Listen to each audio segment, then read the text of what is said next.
Welcome. Welcome to the 80/20 podcast. I'm super excited about this conversation. And as you can tell, I'm smiling really hard because one of my previous guests through our interview, we actually got into a story about you, right?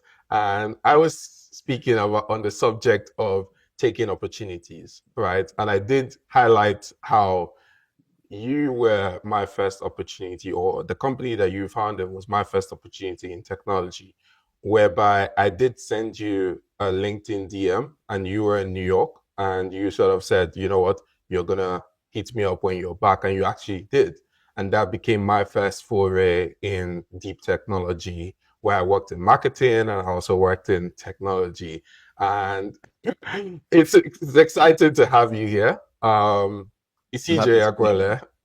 Aguele, super happy to have you here. So Uh, yeah, let's get into it, mhm. right? So uh, on the outside, everyone knows you as the CEO, co-founder of VerifyMe and QoreID, right? Which is essentially a digital infrastructure company or digital identity infrastructure company, right, in Nigeria and other parts of Africa, right? So thank you for being here. I'm just going to start out with an icebreaker, right?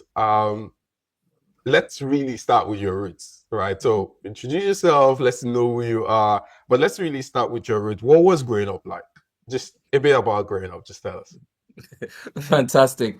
So yeah, my of course my name is Esigie. My roots are, I grew up in a time where, I would say we always reminisce about in terms of, when Nigeria was good. To put it in perspective, 1 naira was $2, right?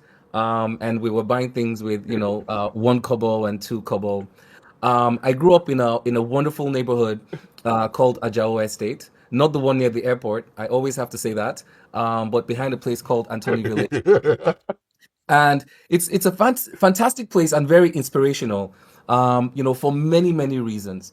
Because in that neighborhood, growing up, I grew up close to many revolutionaries, and having to see many revolutionaries.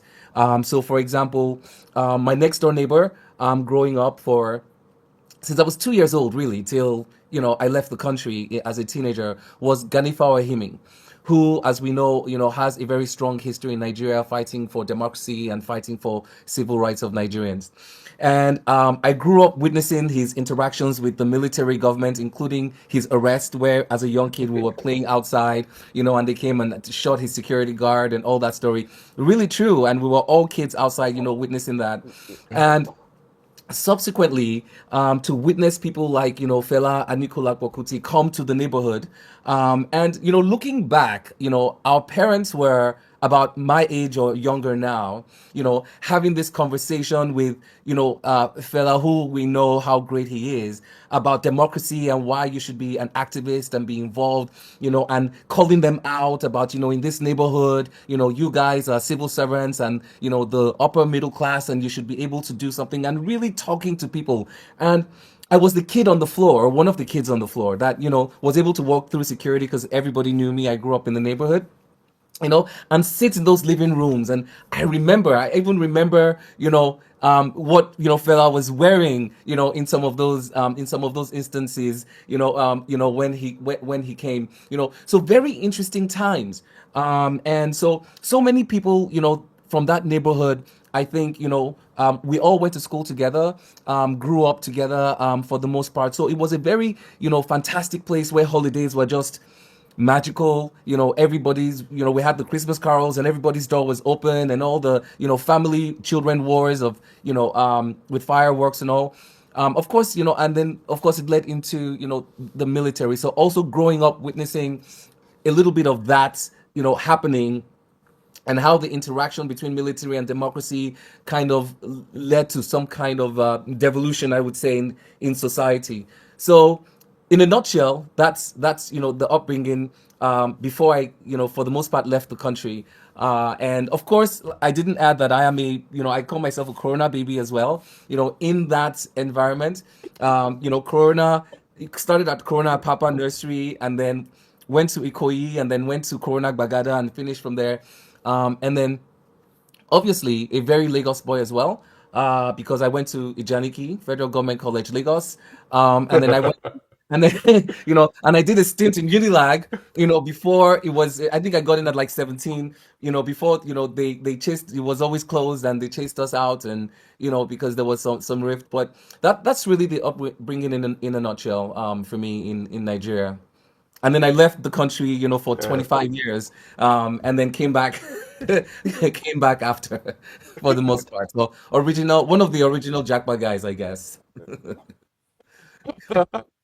That's a very, very interesting story, and I think it's well rounded because you started from the point of you grew up in an era where 1 naira was actually $2, was equal to the. So put that into context. Today, a dollar is 1,600 naira, right? So that is 1,600x, right? As of this moment. And it's interesting the way you also spoke about how Ganifayemi sort of shaped your worldview and sort of shaped how you see democracy today in Nigeria. And I also like love the passion as well. I think one point that you made there, where how December, the camaraderie, right? How would you compare that to where we are now in terms of Dirty December, was was young people coming to the country? How would you sort of compare that right now? You mean growing up as a teenager here, and then what you guys have with you young guys? So I would say it's very interesting. I don't know. I think we partied a little bit more. It was freer, right? Um, No, it was because, first of all, by the time you get to, 15, 16, then, you could drive around and, literally, now, it's too dangerous. The interactions with, security, which behave a certain way because of the overall security situation is different. We were jetting between mainland and island at 1 a.m., 2 a.m., 3 a.m.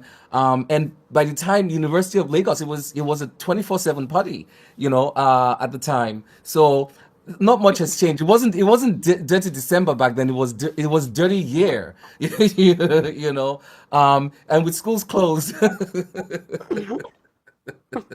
you know with schools closed, it was a little bit ridiculous, I would say. Thank God we are here. It says a lot. Yeah, I lo- thank God we're here. And to your point about schools being closed, right? I would like to bring the conversation to that point, right? So your school was closed at a particular point in time, and this was due to the government because it was a government-owned school, right? Is that Yeah, so the correct? students were on strike. For the teachers were on strike, students were on strike because of their pay. It was at a time where, Naira was devaluing. Things were, skyrocketing. I kind of recall a moment, one time, as a kid, also to put in perspective, where we had kind of traveled on holidays, and my mom was complaining that a bag of rice was now 80 naira. Um, and it was so ridiculous. And she was like, "We're going to buy the bag when we travel, when we're coming back. We're going to ship our rice back 80 naira. How can you buy a bag of rice for 80 naira?" And blah, blah, blah. So, yeah, I remember that too. Yeah, that is very interesting because again, to put into context, I believe like a bag of rice should be going around 60,000 naira at the moment in Nigeria. Oh, wow. I stand to be corrected on that, right? So 80 naira and 60,000 is quite interesting as well. And and so I just wanted to move to the point where you decided to move away from Nigeria. I'm assuming there are many circumstances, but I hope that you can share that experience from moving from Nigeria at the time to further your education outside of the country. What inspired that, and Mhm. why did you make that step? Mhm. Yeah, so I made the step to move to Nigeria, to move to the US and go to Howard University, mostly because school was always closed. As a teenager, I wasn't one of those kids that necessarily wanted to leave the country. I kind of liked Lagos, and liked, a little bit of the situation. But my family was like, you have to go. Things are closed, and then you're partying too much. So it's pretty much it's pretty much a disaster. And but I did kind of know at some point in my life I would go to Howard University, because my older siblings, so I'm the last of six, and the first four of my siblings went to Howard University. The other thing is going abroad for me wasn't necessarily a culture shock. As a kid, I had the opportunity to travel, so to the UK and also been to the US as well, and visited my siblings in the US. So I kind of had, a concept a little bit. It was still a culture shock because you learn, it's one thing to go for a month, or something and come back, and then, one thing to go and live there, you know.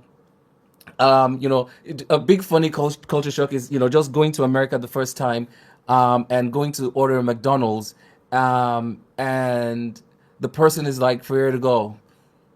I was like, "What? For where to go?" I was like, "Huh?" And they were saying for Hero to go. And I kept saying, "Take away, please. This is take away for Hero to go." And we spent about 2 minutes trying to understand each other, in that place, me coming with like British, kind of mentality, understanding that. But aside that, it was for me. So the impetus to leave was really that I needed to go and get, a proper education in in the United States, right? And boy, did I, get that. I would say going to Howard University also completely changed my life, and I would say the trajectory of my life as well. That's interesting. And let's even get into that, right? So the trajectory of your life. You essentially moved to the US at 17 or 18, right?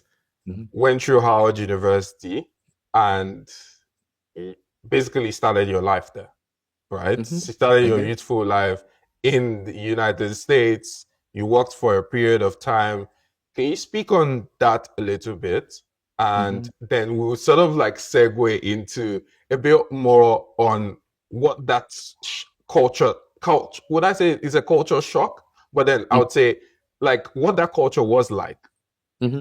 Yeah, I'm thinking about it's about 26 years. So from 19 to about 45, 46, really for in the US. And so I moved to the US. I landed in the US. I left January 1st, um, 1995, right? And of course, I literally went, you know, to the airport, and I started school about 6 days later. So there was no gap, for me for the most part. I was already registered, admitted, and registered by the time, I got to the States. And Howard University was in a very interesting place at the time. South Africa had just, come out of apartheid. And they still had a lot of, South African students there who still had passion for change and passion for Africa. The students who were 19 in their 60s when they started the U.S. civil rights movement were now in their 40s and 50s. Many of them were teaching at Howard University. And, so it was such an interesting cultural time. The first thing I would say about Howard University, I just felt love, right? From, so many of the students. What I faced from the African American community was just, amazing. I mean, my first friend, introduced himself to me. I'll never forget when I first went there. I was like, "Oh, I'm gonna say my name is Esigie, Esigie. I'm gonna make them say it, because they want to change your name." But in Howard, when I now got to Howard University, I would say it's CJ. Oh my God. And it would turn into a history lesson from them asking me questions about how do you spell it? Where is it from? Oh my God. It's so beautiful. What is the history? Blah, blah, blah. That I changed my name to CJ. See, because I got tired of explaining. So me that was doing, African power before it's CJ, CJ. I was like, no, don't worry about it. It's CJ, okay, people. All right, you can call me CJ. I don't explain this.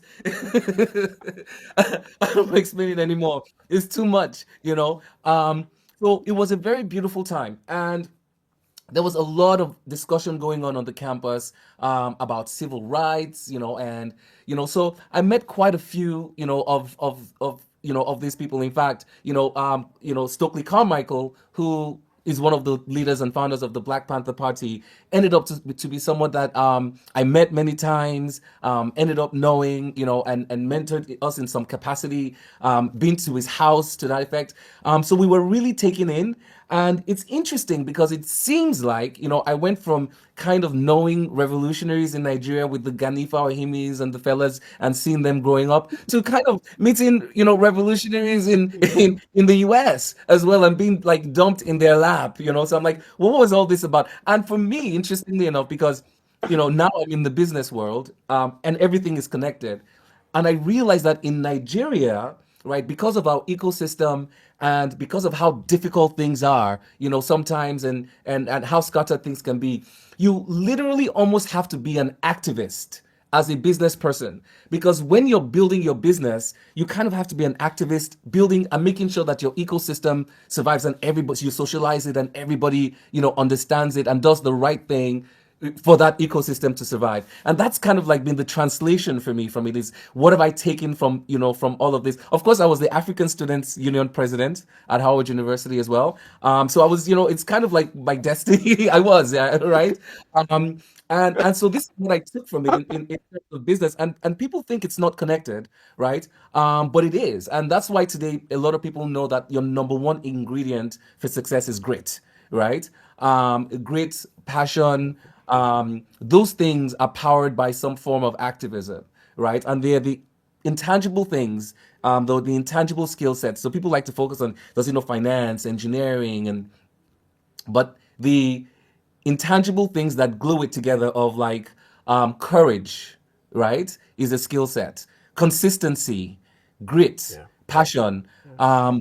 That's actually the fertilizer, right, that would allow skill sets like engineering, and finance and other things to grow. It starts with there. It starts with there first. Yeah. And I would say for me, that's the Yeah. connection, by I the way. appre Yeah, I appreciate how you sort of meshed all of that in. But what's interesting about your story is how you left Nigeria where you were doing some form of activism already, and then you went to this school in the US where they were sort of doing this at this time, and then you became the African Union president. I did. Well, I see where this is going. Right, right, I see right. where this is going already. Well, yeah, interesting. Very, very, very interesting. Very interesting. And I just wanted to touch on something that I find very interesting, right? So we're in this world here where there's a lot of Nigerians that are also making that move from Nigeria to the US, Mhm, right? And a lot of people, a lot of young people are sort of like finding a footing wherever they are, whether that's America, the UK, Canada, wherever that looks like, right? And so for you, it was school. But then can you take us into what it was like to sort of grow in the career trajectory or the career ladder in the US, right? mhm, Can you touch on what those soft skills are? Because you already touched on that, right? You said the foundation for everyone is grit, is courage, is knowing, is you essentially becoming a freedom fighter, right? mhm, That's the foundation. And then you can build on top of that with all of these skill sets of finance, accounting, and the likes. mhm, How would you say for a person that just moved to the US, say mhm, for work, right? They didn't go through the schooling process, so they probably don't know anyone to that effect, right?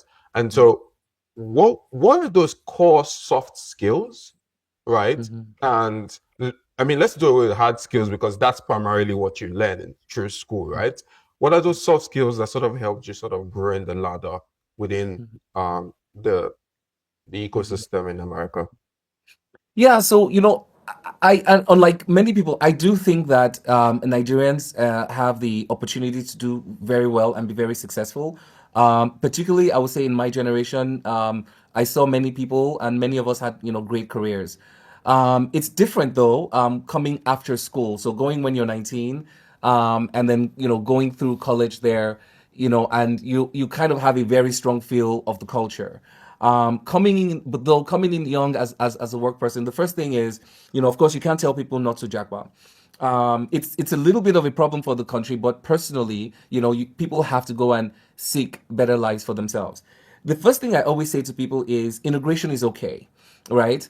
A lot of times, people go and feel like, they kind of remain over integrated in the Nigerian communities that are in the countries that they are in, right? Perhaps, that won't get you the ultimate corporate success that you want to get to, right? But you need to do it from an open place. So you need to accept the community that you're in and integrate in that community. Accept the culture in the community. Be part of the community, right? It's very important to be part of the community. And then you would learn it and grow. Soft skills are universal, right? So integrity, kindness, grit. I would tell you that corporate Nigerians have a reputation, and this is why we jackpot the corporate Nigerians jackpot so easily. And going back even to your question of my career after work is one thing about us and in our culture is we work very hard. As a consultant, I've worked 100-hour weeks for years of my career, right? And that's 16-hour days, even 20-hour days, right? Coming up in the world. And, for us, it wasn't a 9 to 5 commitment. It was a get the job done commitment a lot of times.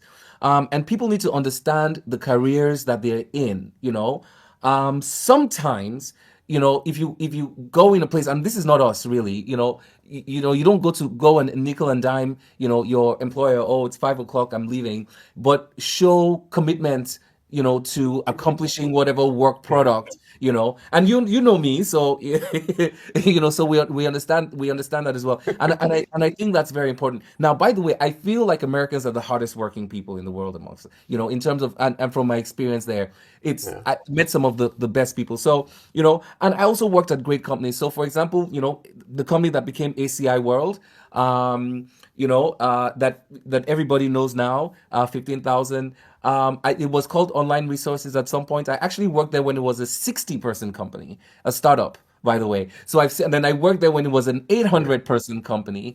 So I've seen it grow.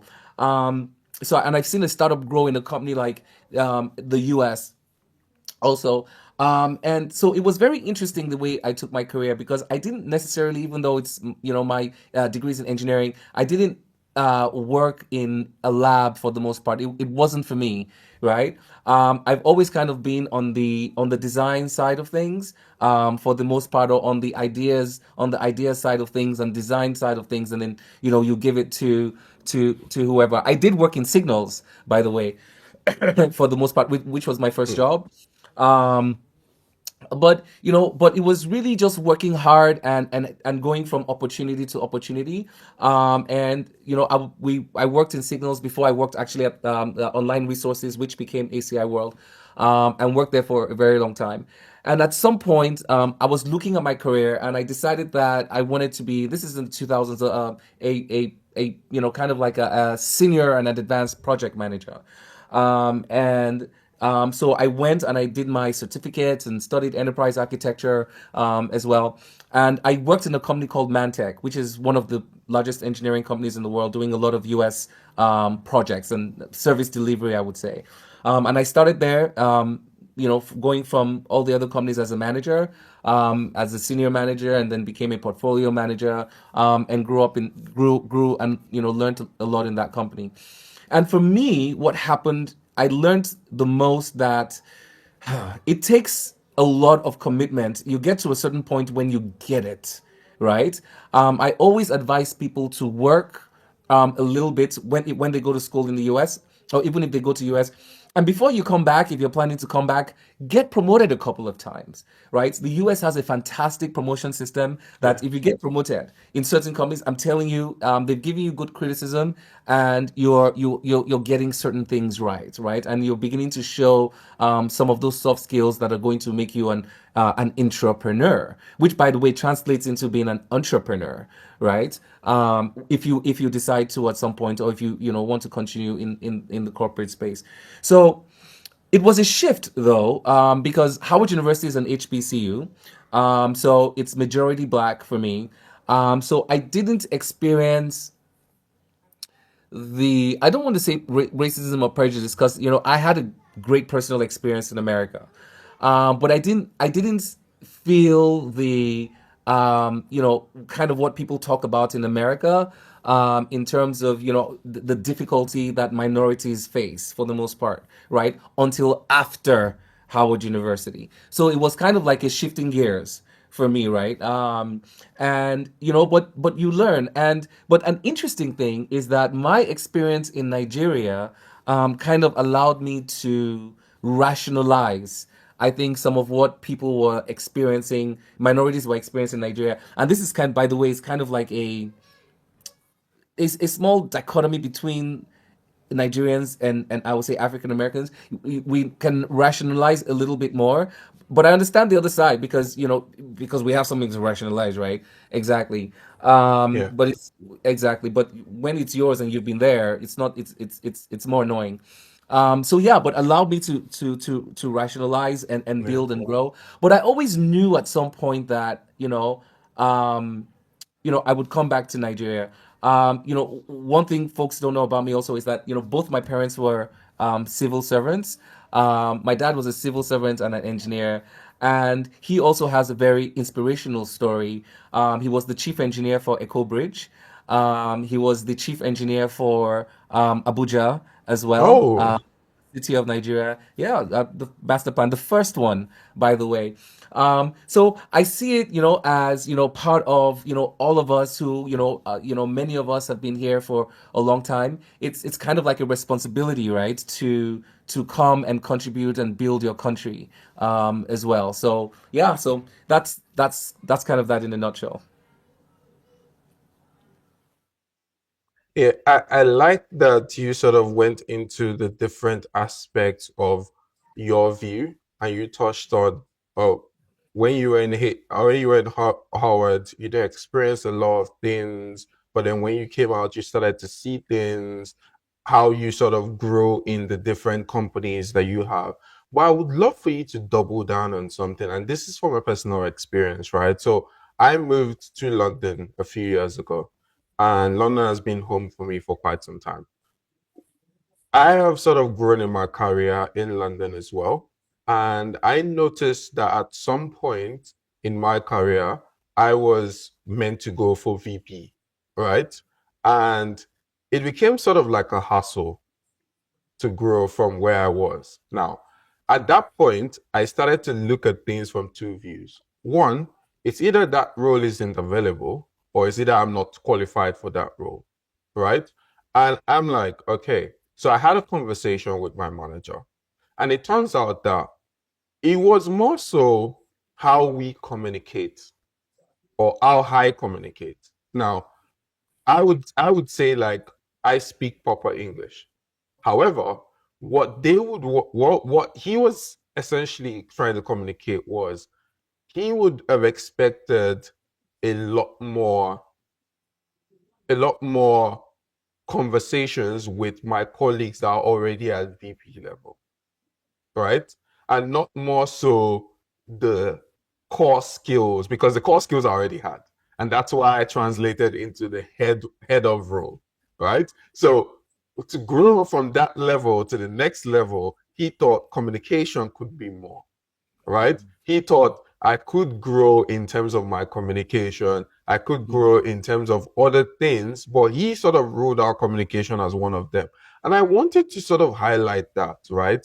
Because a lot of people, I noticed that they sort of blame things on prejudice. But I think that sometimes you can have a more focused view and actually hear what the person is trying to say, not what you are seeing as your differences, right? Because I think that's really important for us to grow in societies that it might not be popular what you're hearing, right? And so I wanted you to just touch on that point because I think people sort of just gloss over it and they be like, oh, it's because I'm this, that's why he's not promoting me, or it's because I'm that, that's why I'm not getting that.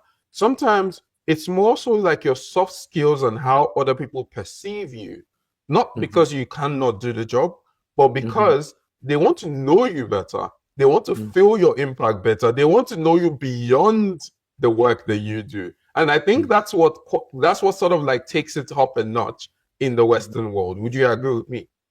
I do. And so this is where we talk about the rationalization, right? But it doesn't discount the other side at all. And by the way, in my experience, I think that the UK and the US have very different situations.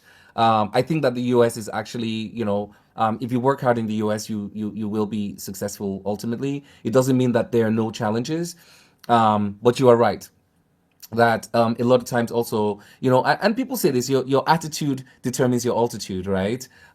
Sometimes, a lot of times as well, so and people need to note that.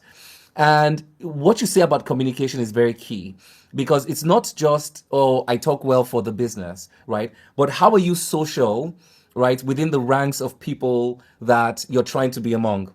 Now, remember in the beginning, I spoke to you about integrating in the society and in the community, right, and involving yourself. That is what helps you, right, be social, right, amongst the people that you need to be amongst in the corporate space if you need to get promoted. So this is how everything is also connected, and it's very important. And you're right about it, and that's why it's key. And so a lot of us may have the technical skill set, right?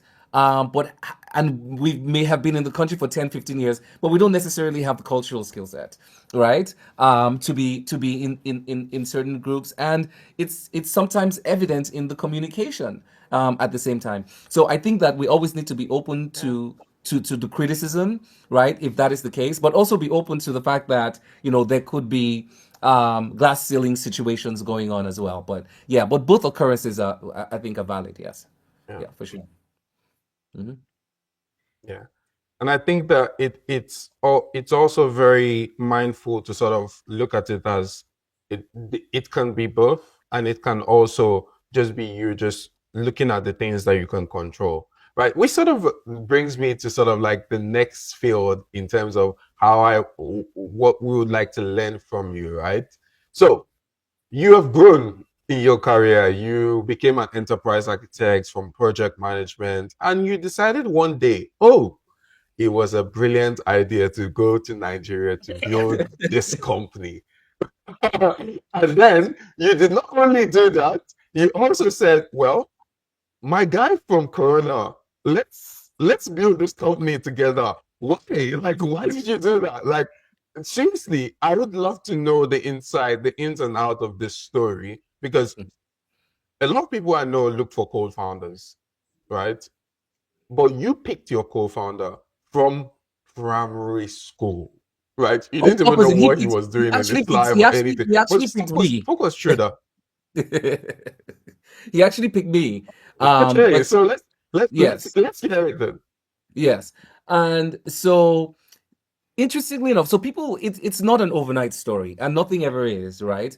If there's one thing I want people to take away from even the Verify Me story, is that success begins when you're making the right decisions, right? Not when you see the alert from your decisions, right?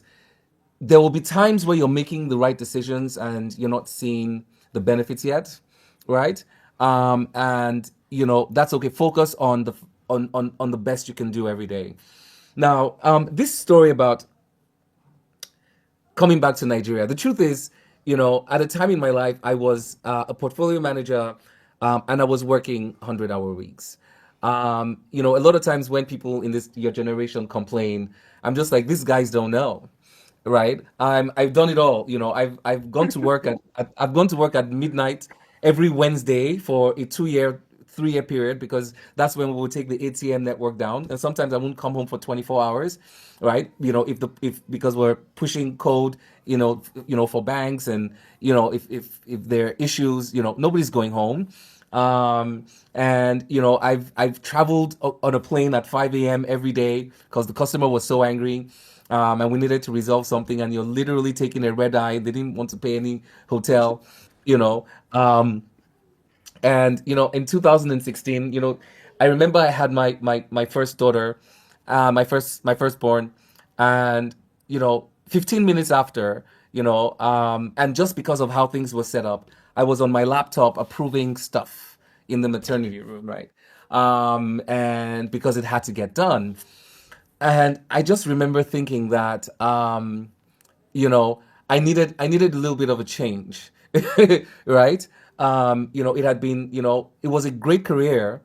I had, become a portfolio manager, probably had about 80 people across my teams, managing hundreds of millions in projects. Um, but some of these very visible projects, that we could see. I'm very proud of some of the things that we worked on. But America's a great country with a fantastic civil service that I think is the greatest workforce in the world. And I felt like I had an opportunity, like I said, to come to Nigeria and contribute, but particularly with everything and all my 20 something years experience, working in America. But I didn't just move. I actually, what I did start doing, and this is the advice I would give anyone who's looking to transition back, is you have to come frequently first, right? Nigeria is not an easy place to land, right? So for 3 4 years, I was coming to Nigeria 4 5 times a year, right? So you always have to, first of all, have an idea of what your transition is going to look like, right? And chart that. And then use as many holidays as you can. That's what I was doing. So if it was Friday and Monday was a holiday, I would leave on Thursday, take Tuesday off, and then use those days, and I was doing that very frequently. But mostly doing that because I was looking for an opportunity. Of course, I didn't understand the Nigeria landscape. And so I started out trying to look for a job in Nigeria, which didn't work out well because I very quickly realized that my salary in America, I mean, the CEOs in those companies were not even making that. So it was almost a transition, that it was I had to come and do my own things, almost. But incidentally, the universe would have it that I ran into a project Tunji Oluwole, who's now my co-founder, was working on, right? And it just so turned out that the day I saw that project, of course, as an enterprise architect, my mind just exploded with the possibilities of what he was doing. And I didn't know who he was. I didn't know who had it. It just so turned out that I was with somebody who went to Corona and lived in Nigeria at the time. So immediately I was like, what is that? And the person told me, was like, oh, Tunji, started this company. And by the way, he got poisoned. And they tried to find the cook and told me Tunji's story about the poisoning. And I was like, this is just crazy. You have to call him. This is a fantastic business. I want to tell him all the possibilities of, what I'm thinking about. But it was kind of easy for me. So we called Sunji immediately, but guess what happened? We're all, from the same place. We didn't just all go to Corona together. We all grew up in the same neighborhood. We visited each other. We remember each other's kids, our families. So there was a trust and integrity hurdle that was easy for us to cross.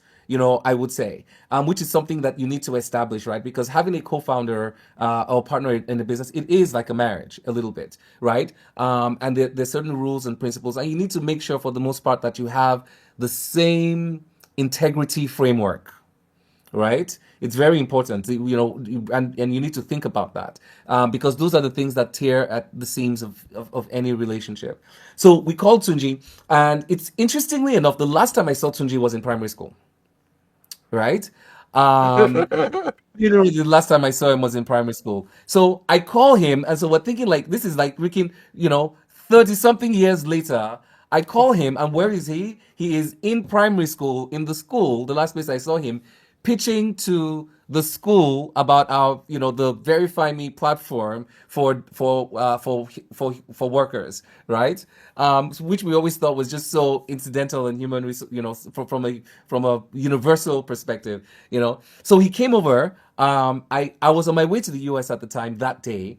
But we had like a 2 hour conversation. I said, I really like this idea, but let's look at it. He was like, listen, and I said, obviously, we discussed some, great changes that we would want to make. And about a year later, I signed on as a co-founder, investor, co-founder, and then yeah, then we launched our first products. We started building in 2017, launched our first products in 2019. That's very interesting. That's And I was, very, very now interesting. we're Nigeria's leading ID verification company. If I may say so myself. Okay, okay. Big flex there. Okay, so that's very interesting. And I'll come to that, right? Where you've provided sort of like another gateway called Core ID on top of Verify Me, right? I'll come to that.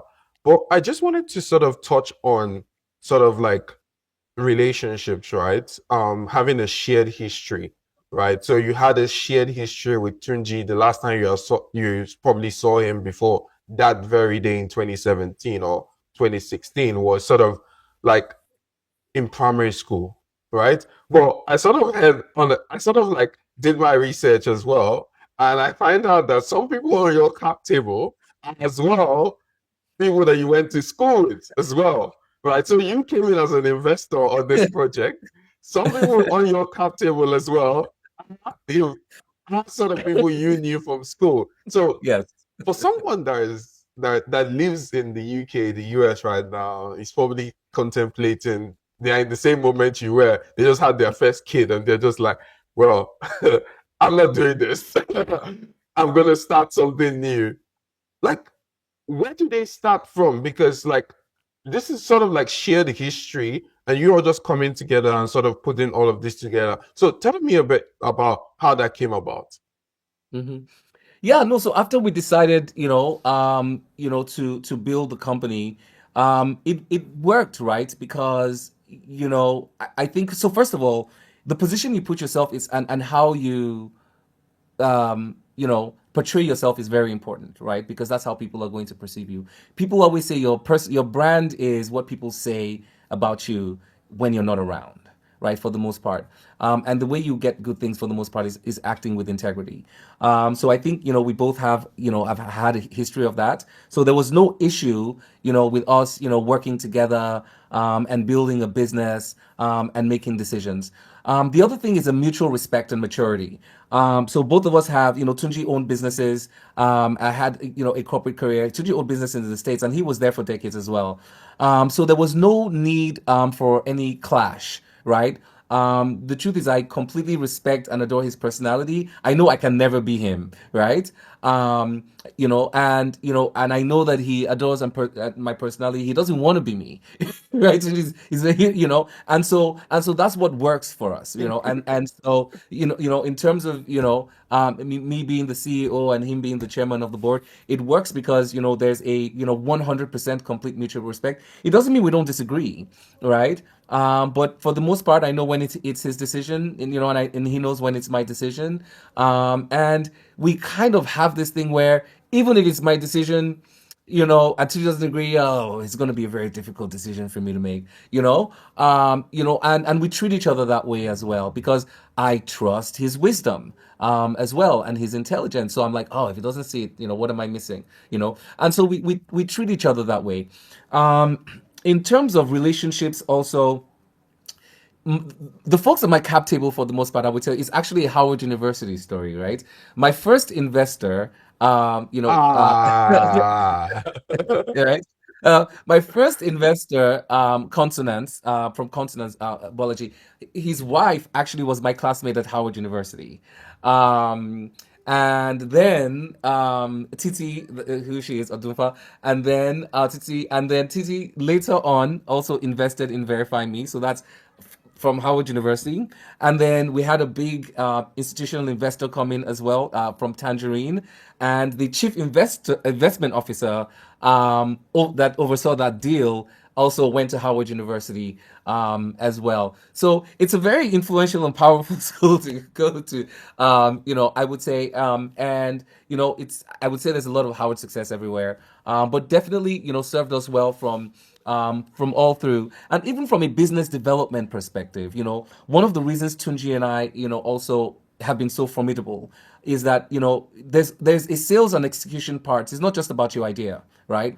But if you are able to Yeah. know the people to call to get in the door and sell your business, as well. So from our perspective, it was kind of like the case of being, core Nigerians, Lagos people, with the skill sets Yeah. and a very good idea and the sales execution Yeah. to build a business, right? And it was able to come together for us that way.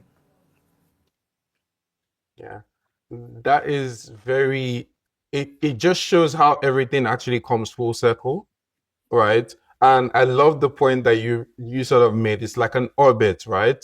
Where all of these people in your life, like you know them. There's a center, and this is how they've all come around. So one from Corona, one from Howard University, someone's wife as well, or from Howard University as well. All of this has all come together, and it sort of tells me that for everyone listening to this, right, what you need is actually around you, right? Whether you don't have to go to Howard University for those people to invest in your business or for them to become your You have your own people in co-founders. your orbit. What that You tells have your me own. is exactly, exactly. And it sort of like just opens minds to do what you can with what you have.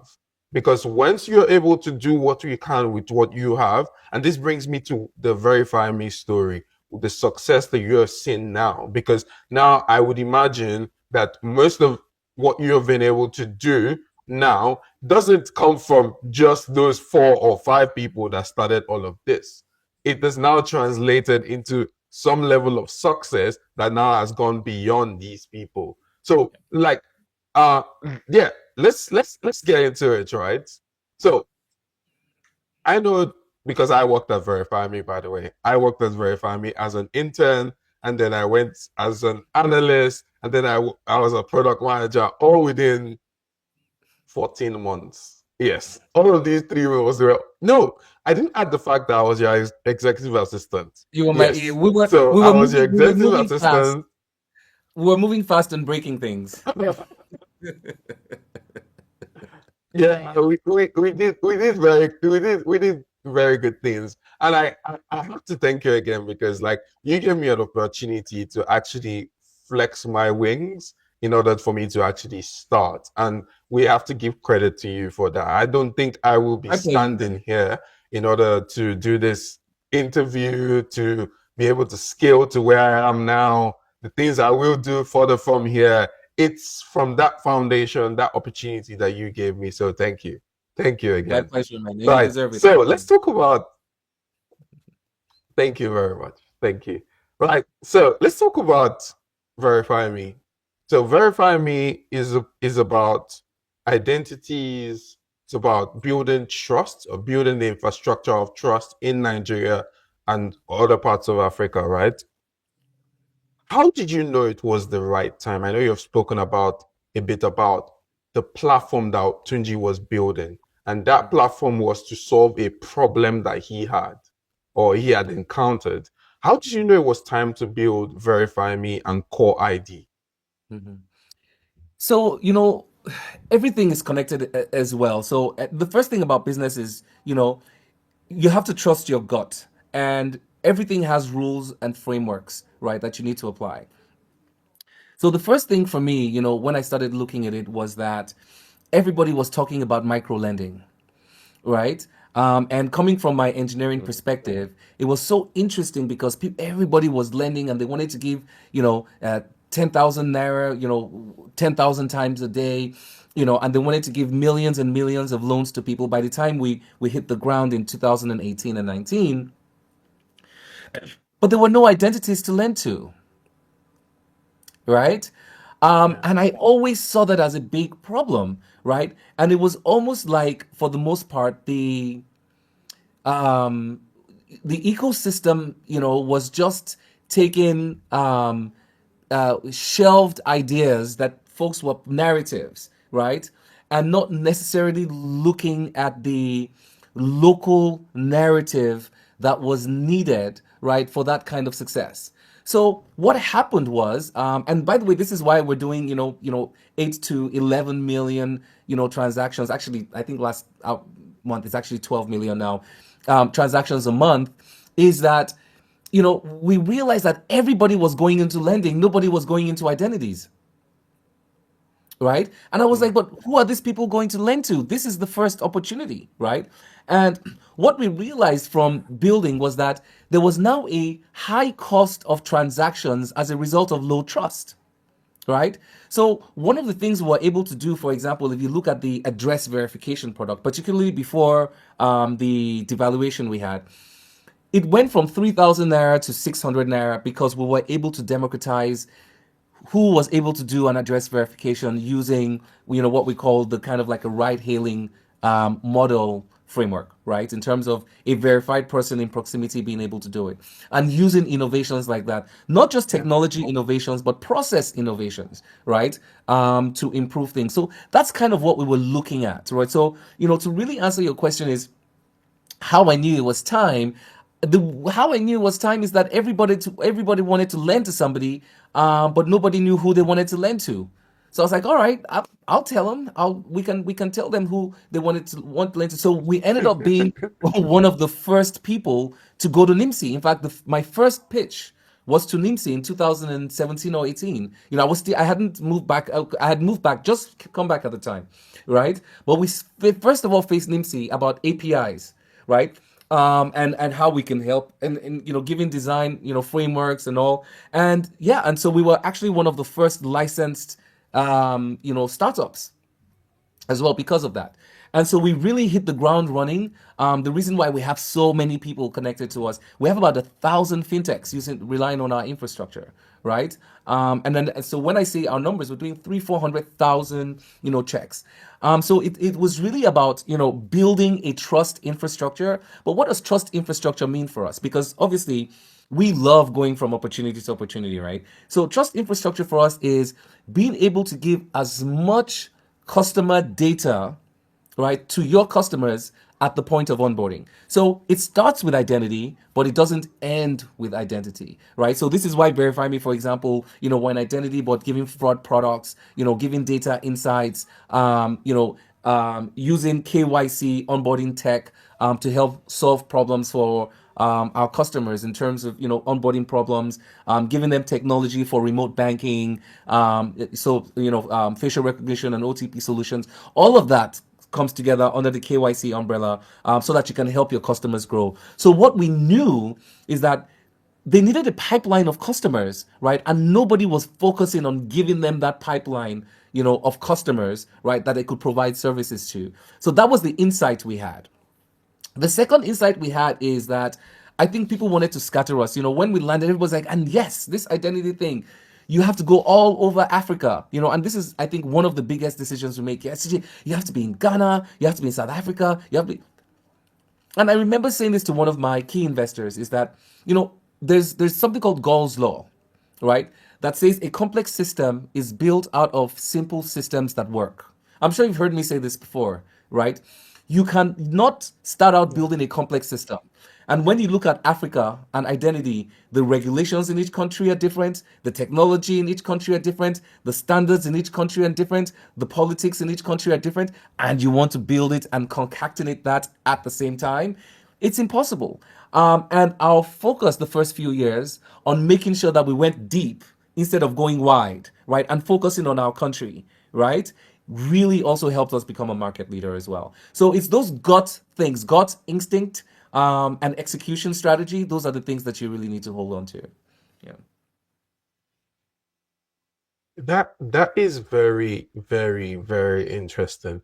And the reason why I say that, to wrap what you have just said, was you saw people building an opportunity, right? Which was a lending opportunity. However, there was a gap in between that opportunity, right? So it was like, how do I give social identities to individuals in order for them to access loans, right? Exactly. Because I think the statistical data as of the time that I joined Verify Me was 40% of 200 million people had access to bank verification number, which was a type of identity.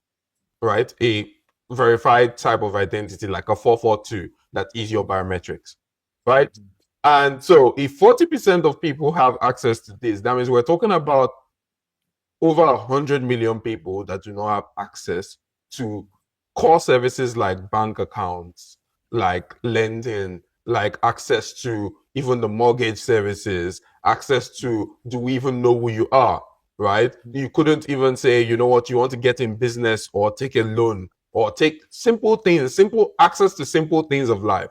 And Mhm. so that opportunity for lending was never going to be met by the other 100 and something million people. So we're basically scanting for that 40 million people, right? And Exactly. that's how I understood that opportunity. And that's how I sort of like also came on board. I think this is really great because like it sort of talks more about seeing the opportunity in the opportunity.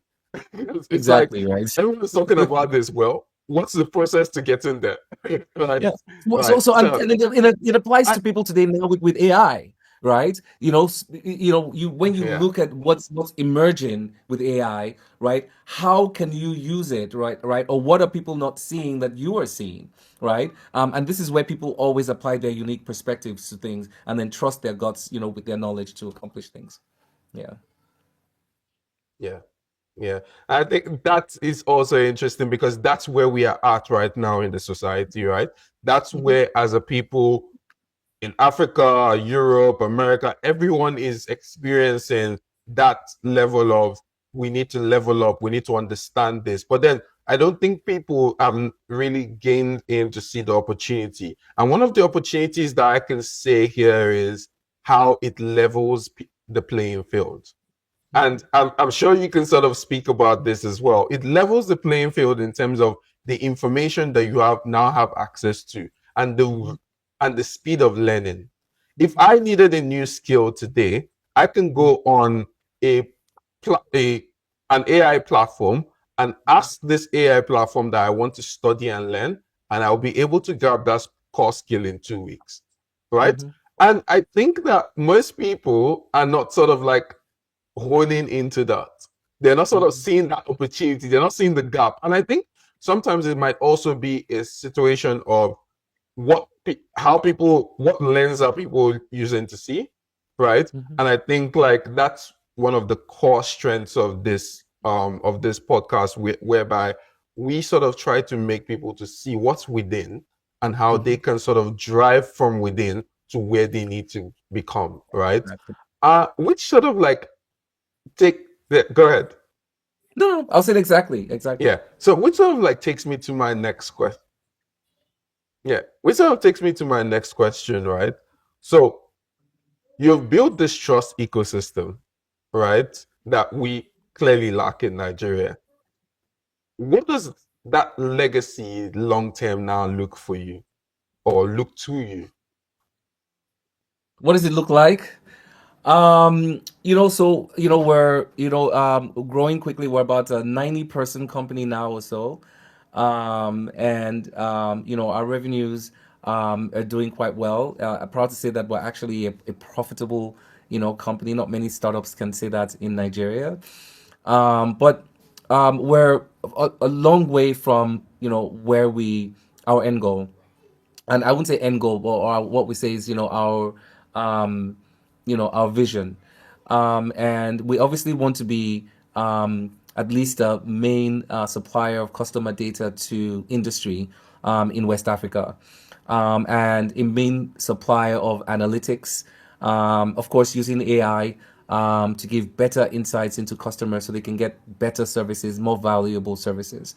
So what it looks like for me is, I would say, a lot of hard work still for us to get to that point. But I really feel we can capture, half of the West African market, just because we have a lot of, excellence where, and we focus on, kind of building locally, and we can do 10x even where we are now, is where I would say. But definitely, everyone says unicorn, unicorn. I'm not sure what that means for the most part, but also to give the ultimate, get the utmost value, for my investors. which I'm sure I know my investors are quite happy, and we're doing well. But let me not speak for them, but but I'm sure they are. But I would say yeah, I know, right? The sustainable place is where to be providing customer data that's not necessarily identity, but that gives more value proposition to our customers at the point of onboarding, and do that to the tune of being a $50 million a year revenue, $100 million a year revenue. That would be great for us. Yeah, I would say like it's set in stone that eventually going to happen because as more people come on board, as more people get identities, those identities need to be validated as they sort of go use these fintech applications or they set up like a bank account. And more people are being born every day. So it's a well-oiled machine that would continue to live its time. So um, Absolutely. I wanted to go back to the diaspora bit. And so my question is more so if a group of young Nigerians that live in the diaspora, say for myself or a group of people, sort of listen to this conversation and they said, you know what, let's start something, not you essentially, but they want to start something within themselves. What advice would you give to them before they actually do? I know you have also Um, touched on the fact that you want yeah. So I know you've touched on the okay. fact that you would advise them to sort of come home frequently first and sort of track the Mhm, holidays and things like that. But on mhm, on based off of your experience, right, what would you say are those intangibles that you would sort of give to them, right? mhm. Yeah, so especially for business, focus on what you really look at what your idea, and there's a big difference between building a feature, right? Which or a widget which tends not to survive so much in developing markets, right? It's almost like, when you have a plant, because anything that's growing, in Nigeria, it needs to be able to draw a lot of energy from from the soil, right? So and I say that, so make sure what you're building is a little bit infrastructure based, right?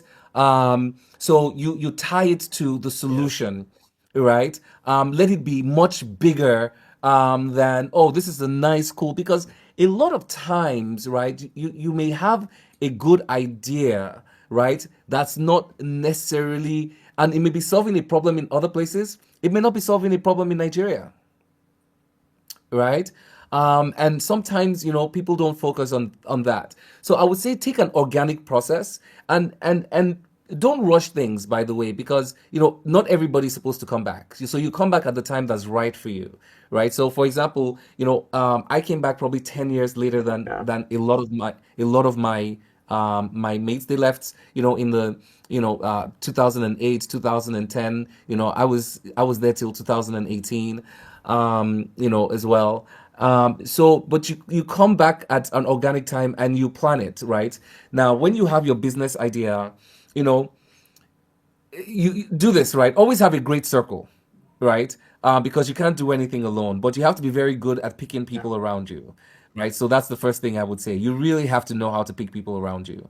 And then you build your idea, you vet your idea, and your first um, challenge is documentation always, right? In fact, there's a saying that says, you solve half the problem when you write it down, for the most part, right? And then you look at how you can start building it to get some legs. Don't leave what you're doing, by the way. A lot of times I say this about building a business, not that I've had kids, but I didn't birth any, right? But, I saw my wife go through it. It's almost like having a child, right?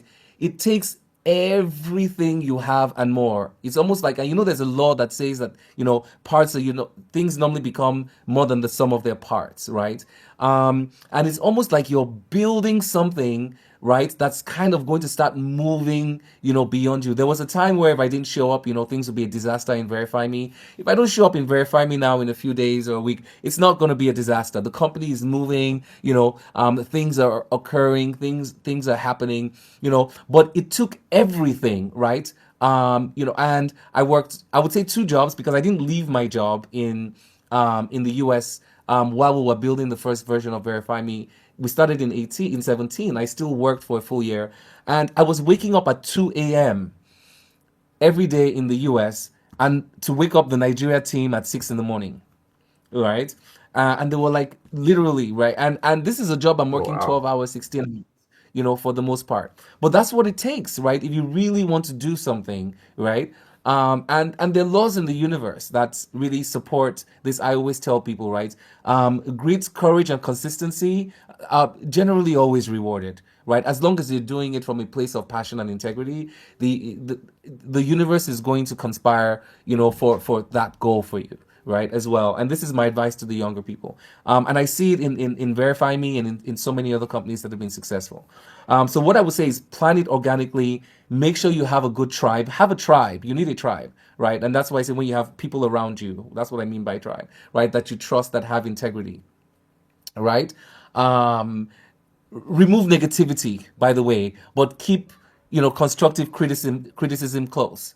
Plan your transition if that's what you want to do. Really plan your transition, and in your transition it's about reacclimating yourself with the environment that you left for so many years, because you don't know everything yet. You see what I'm saying? Putting Yeah. your foot on the ground, exactly. Reacquainting yourself and understanding the place. And then when you feel you're ready and you have that passion that only you're gonna know, you go for it, and you go for it with everything that you have. That's what I would say.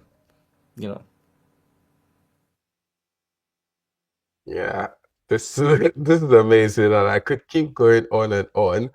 Well, I think like to sort of wrap this all up, right? I think the message that you have passed through, even in my notes are sort of full. It's like remember gathering the right people, make sure you're speaking to your friends consistently, bounce off ideas off of them, um, see the opportunity in the opportunity. If you want to build back home, sort of build from there. I think my final question is for those that want to stay back, right? How, like, what advice do you give to them to sort of build that? So you want to build that career ladder and you're just like, there's nothing for me back home in Nigeria. How do you want to build that? Final question. Yeah, so depending on where you are, look, America is a great country, so I can only speak from that experience, right? It's what the advice I would give in a lot of these developed countries is to first of all work very hard, and be excellent. These countries are meritocracies for the most part, and your excellence will actually get you ahead. So it's really about leaning into the work, and it's people I think don't really understand leaning in because they just think, oh, I go to work and come back and I do the work 120%. No, leaning in is also the community, like you said, the society, the socialization, Yeah. right? The integration, right? Accept the community and be part of it, Hmm. right? Hmm. Every society has beautiful things and is beautiful. I would say be very open to it. Don't listen to false narratives, especially the one about, oh, African Americans and Nigerians. That's not true. Take it from someone it's really not, who was there 25 years. It's on the surface and overblown, but definitely leaning. And everybody's worthy. And if that's what you want to do, what I would say is have an idea also of what happiness looks like for you, right?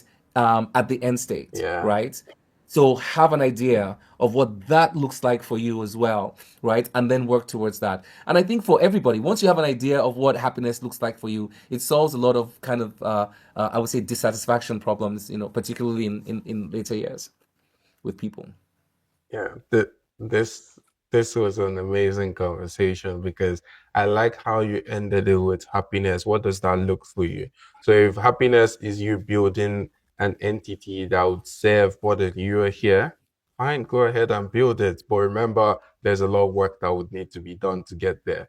And if happiness is you growing in the career ladder in the Western world and you growing through the ranks and you doing this, make sure you outline what that looks for you so that 10 years down the line, you're very comfortable in the decisions that you have made and you're sort of not moving and being like, oh, I could have moved 8 years ago and 9 years ago. Because I'm happy that Exactly. you also highlighted the fact that people that moved 10 years before you did move. But you're very comfortable with the fact that you moved 10 years after because that was your vision for yourself. You see what I'm saying? Exactly. So I think it was a very, very interesting conversation. And thank you again for joining me on this Thank you conversation. for having me. So this is where I'll sort of keep it. I'll like to keep it sweet and keep it short, like at this rate. So any final words? No, for people who are listening, it's just everything is about passion and be an activist for yourself. That's the most thing. When you're an activist for yourself, then you're an activist for your environment and your ecosystem, and have passion and grit. That's really all that matters, and success is going to come.